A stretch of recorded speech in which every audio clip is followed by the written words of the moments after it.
What's up? Welcome back to Nowstalgia. Dave here with a review of The Sympathizer, the new HBO miniseries from Park Chan-wook, adapting the 2015 Pulitzer Prize winning novel of the same name. This series also is produced by Robert Downey Jr., who is featured in the series in a number of roles. And this is an exciting one for sure. I think that's kind of obvious. There's been a lot of hype about this series coming out for some time. This was definitely strike delayed as far as we could tell in terms of just when the release was going to happen. But this is Park Chan-wook's return to television, lest of course we forget his first television show on AMC in 2018, The Little Drummer Girl, which was absolutely fantastic. Spectacular show. Check that review out if you missed it. And now he's back following up one of his best movies in his whole career, Decision to Leave from 2 years ago. And now we're back with, I think, a really epic and exciting show. I can't wait to get into it. I think just the central premise of what The Sympathizer is about is just incredibly appealing. You have Australian actor Xuande. He is playing the captain, unnamed character. We just know him as the captain. And the captain is a spy for the North Vietnamese during the waning days of the Vietnam War. He is embedded as a secret police officer in South Vietnam, but in reality he is actually serving the Viet Cong Communist North Vietnamese forces.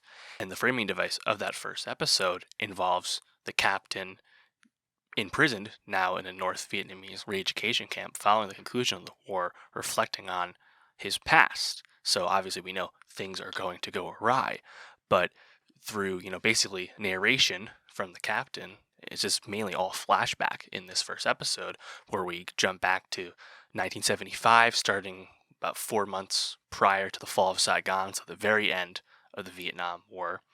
And from there we kind of progress right up into and through the fall of Saigon, where the captain gets sent by his handlers to actually flee Vietnam and go to America to basically spy on the fleeing South Vietnamese general who he had been serving, again, as in hiding, in secret as a spy. We know from there that he's going to encounter a character played by Sandra Oh once he gets to America. And of course, we're already introduced to one of Robert Downey Jr.'s characters in this first episode. Robert Downey Jr. in this first episode plays a CIA agent named Claude. And Downey, really, you can tell he's having fun chewing on the scenery with prosthetics on his face, messed up skin, really kind of patchy hair. And that's one of 4 roles he's going to play on this series. He's going to play 3 other characters that interact with the captain. So I think all of that's just very exciting. And on top of that, you have Park Chan-wook directing the first 3 episodes, and then Fernando Meirelles is going to direct the 4th episode. There's unsurprisingly a lot of filmmaking technique at hand here. I thought in the first episode there was this really cool rotary phone wipe to the spinning rim of a car's wheel. Thought that was pretty sick, not gonna lie. There's an epic interrogation scene in this first episode set within a Vietnamese movie palace in Saigon, in Ho Chi Minh City. And the way that's kind of framed with the woman being interrogated on the stage, they turn the film projector on her to light her up, and the presentation, I think, of a lot of the scenes is pretty cool. We get to watch the captain do some, covert espionage stuff where he has to steal a list of employees, basically. And I think watching any stuff like that's pretty fun. Watching secret spy equipment get pulled out of the suitcase, using the secret spy camera, mini camera things is always quite fun.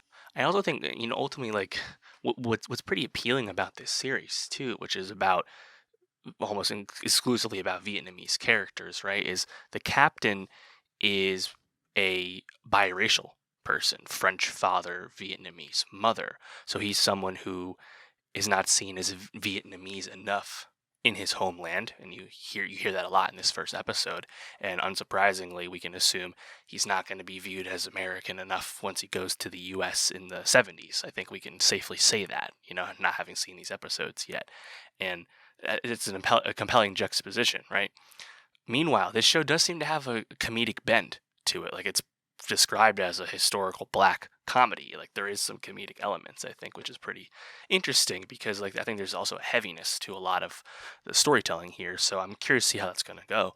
More than anything, though, like we know that one of the other characters Downey's going to play is a Hollywood film director making a film about Vietnam. I think kind of clearly like supposed to be played off as a Francis Ford Coppola stand-in, a la Apocalypse Now, but the I think presentation of Vietnamese characters in a Hollywood American production traditionally hasn't been the most deep and well-rounded thing, right? Obviously, there's a lot of Vietnamese filmmaking that we've got over the years. Some of the best movies of all time are about the Vietnam War, but the Vietnamese characters are always sidelined. They are not the stars of those shows, right?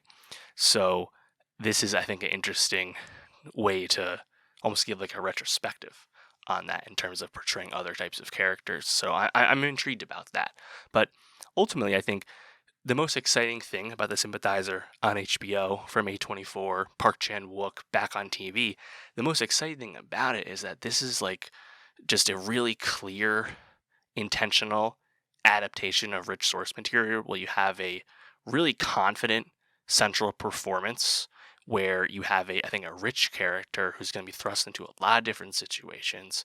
He gets to play off Robert Downey Jr. having the time of his life playing all these different characters, 4 in total. Of course, the period setting, the 70s, starting in Vietnam, going to America, a lot of flashbacks, definitely a non-linear narrative and storytelling choice here. But to me, there's just, I think, a lot of compelling drama and narrative to get here. And I think for a miniseries, for an HBO miniseries, this is kind of what we want because everywhere you look through this first episode, everything's rich. The filmmaking technique, the acting performances, the depth of the narrative, even the set pieces, right? Watching people run for their lives to make a plane out of Saigon as North Vietnam is invading is harrowing stuff. Watching that literally happen. So I'm very invested in this show. We know it's going to be, I believe, 7 episodes in total. I'm excited about it, and I think that the portrayal of Vietnamese storylines, Vietnamese characters from Hollywood in this way, I think will be kind of eye-opening just because we haven't really had these kind of stories told this way where the Vietnamese characters are centered in the narrative. It's also kind of funny to reflect back on Robert Downey Jr. specifically being in The Sympathizer because, what was it, 2008? When was that? 16 years ago? 16 years ago, Robert Downey Jr. was in Tropic Thunder, right? Where he was an actor in a fictional film in Vietnam, right? And I think just the full circleness of how that's going and the fact that we know he's going to then play a fictional director making a movie in Vietnam in The Sympathizer, and the narrative perspective is just completely flipped, and it's just kind of amusing to me.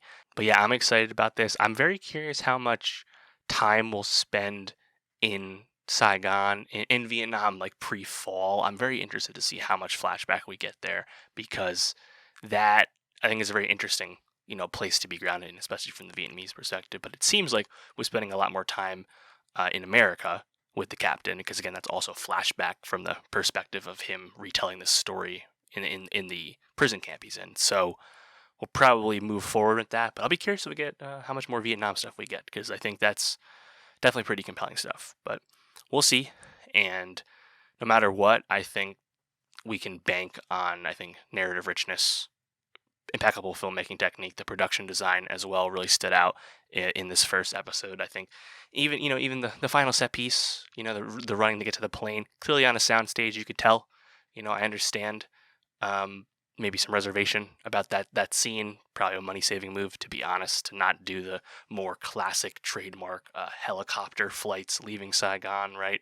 Nonetheless, still very effective to me.